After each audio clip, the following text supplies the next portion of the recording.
नमस्कार आदाब दोस्तों। तो चलिए आज हम फिर लाए हैं देश दुनिया की तमाम छोटी बड़ी ब्रेकिंग न्यूज। तो खबरों को स्टार्ट करने से पहले आपसे छोटी सी रिक्वेस्ट है दोस्तों, अगर चैनल पर नए हैं तो चैनल को सब्सक्राइब करें, नोटिफिकेशन को ऑन करिए और वीडियो को लाइक करें, अपने दोस्तों के साथ ज्यादा से ज्यादा शेयर करें। तो आज की सबसे पहली और बड़ी खबर में दिल्ली एनसीआर में सोमवार को भूकंप के झटके महसूस किए गए हैं। भूकंप का केंद्र एक बार फिर से नेपाल में था।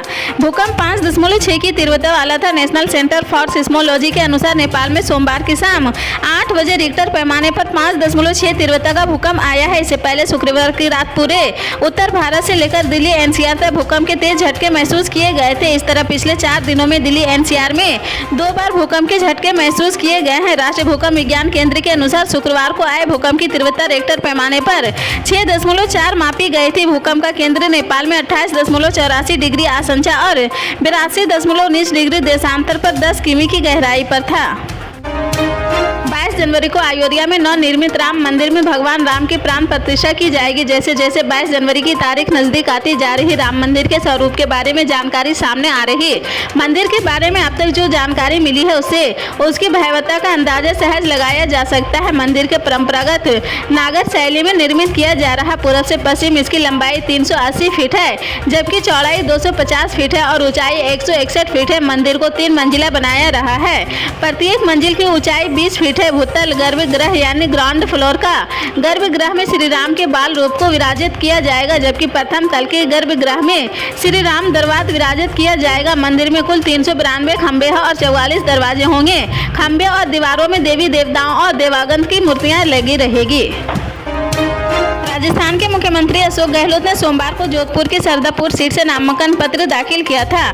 नामांकन पत्र दाखिल करने के बाद गहलोत ने कहा कि जनता एक बार फिर राज्य में कांग्रेस की सरकार बनाएगी। गहलोत ने कहा कि 5 साल के कार्यकाल के बाद भी उनकी सरकार के खिलाफ किसी तरह की सत्ता विरोधी लहर नहीं है। उल्लेखनीय है कि जोधपुर जिले की सरदापुर सीट को कांग्रेस का गढ़ माना जाता है। इस सीट से 1999 से अशोक गहलोत लगातार जीतते आए हैं। साल 2018 के विधानसभा चुनाव में उन्हें 63% वोट मिले थे। प्रधानमंत्री नरेंद्र मोदी ने ऐलान किया है कि गरीबों के लिए मुफ्त राशन योजना अगले 5 साल तक जारी रहेगी। 80 करोड़ गरीब और जरूरतमंद लोगों की मुफ्त मोटा अनाज मिलता रहेगा। 5 राज्यों में होने वाले चुनाव से पहले पीएम ने इसकी घोषणा की है। गौरतलब है कि अगले साल लोकसभा के चुनाव भी होने वाले हैं। उम्मीद की जा रही है कि केंद्र के इस फैसले से बीजेपी को राजनीतिक तौर पर लाभ मिलेगा। कोरोना के दौरान सरकार की तरफ से इस योजना की शुरुआत हुई थी। लॉकडाउन की वजह से हजारों लाखों फैक्ट्री बंद हो गई थी, जिसके बाद सरकार की तरफ से लोगों को राहत देने के लिए इसकी शुरुआत की गई थी। लोगों के भूखे मरने की नौबत आ गई थी। सरकारी आंकड़ों के अनुसार 2 लाख करोड़ इस योजना पर खर्च आता है। सारा खर्च केंद्र सरकार की तरफ से दिया जाता है। राज्य सरकार का काम केवल वितरण है। इसे दुनिया का सबसे बड़ा खाद्यान्न सुरक्षा कार्यक्रम माना जाता है। प्रधानमंत्री गरीब कल्याण अन्न योजना इसका नाम सरकार की तरफ से रखा गया है।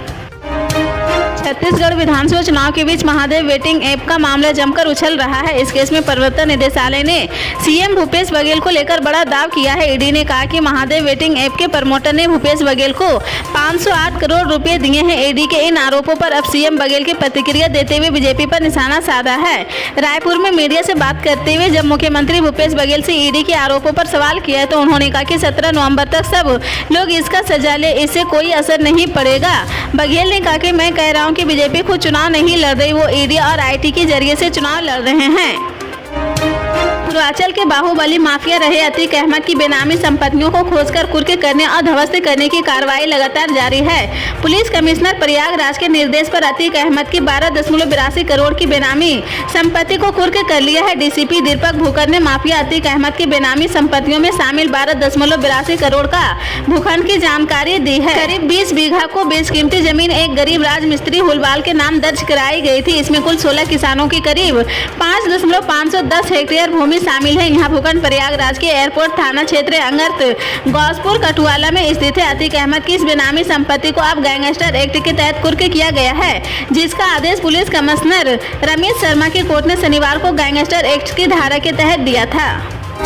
इसी तरह की पल पल के अपडेट जानने के लिए जुड़े रहें आप न्यूज के साथ।